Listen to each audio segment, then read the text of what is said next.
Ce soir je suis venu te partager sur les 2 erreurs à éviter dans ton mariage, c'est pour te permettre à éviter ce que les autres ont connu.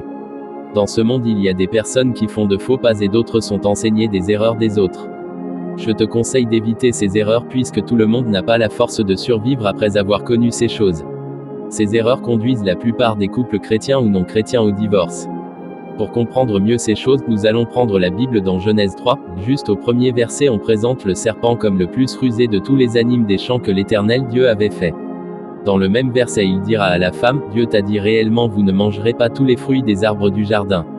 Avant de continuer, où était-il Adam? Ce message, la première partie concerne les hommes. Adam, tu es où? Pourquoi tu as désactivé le mode dialogue dans ta famille?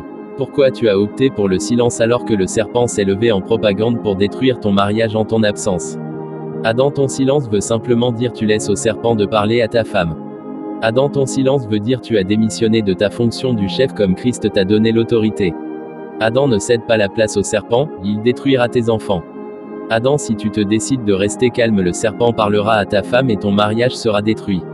Que les épreuves et les différences ne vous poussent pas à détruire la communication entre vous.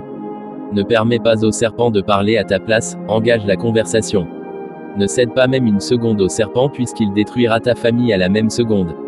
Nous parlons de ces choses puisque nous l'avons connu. Adam prie pour ta maison, Adam prie pour ta femme, Dieu est capable d'instaurer le climat de paix dans ton mariage. Marie, ne commettez pas cette erreur de rompre avec la communication avec ta femme. Je crois que cette première partie a béni la vie d'une personne ce soir. Si la première erreur à éviter c'est de ne pas détruire le fil de communication, la deuxième c'est de ne pas parler de vos problèmes aux hommes. À partir du verset 2 à 3, la femme prendra la parole pour répondre au serpent, nous mangeons du fruit des arbres du jardin mais quant au fruit de l'arbre qui est au milieu Dieu a dit vous n'en mangerez point. Ève qui t'a donné l'autorisation de parler de vos problèmes aux personnes mal intentionnées. Des gens qui ne savent pas unir, des gens qui sont utilisés comme un canal de contact pour vous atteindre. Ève, apprenez à beaucoup parler pour ton mariage et ta maison devant Dieu, et à moins parler devant les hommes. Ève ne savait pas qu'il était en train d'exposer toute une race, Ève ne savait pas qu'elle était en train de condamner toute une humanité dans la misère. Heureusement nous avons Jésus, quelle grâce d'être racheté par le sang de Jésus. Parfois quand vous parlez de vos problèmes de couple aux autres, vous ne savez pas que vous exposez même vos propres enfants. L'objectif du serpent c'est de vous détruire, c'est un voleur comme l'évangile de Jean 10 verset 10 nous le dit, il ne détruira pas seulement votre mari, il ne vise pas seulement ton mariage mais il te vise aussi ainsi que tes enfants et le plan de Dieu pour votre famille.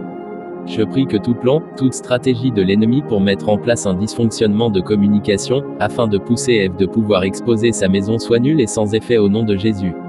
Comme Ésée 7 verset 7 nous le dit, cela n'arrivera pas, cela n'aura pas lieu. Ton mariage ne sera pas détruit, la communication dans ton couple ne sera pas détruite, tes enfants ne seront pas exposés au nom de Jésus. Que la paix règne dans ton couple au nom de Jésus, c'est votre humble serviteur le pasteur Jonathan David.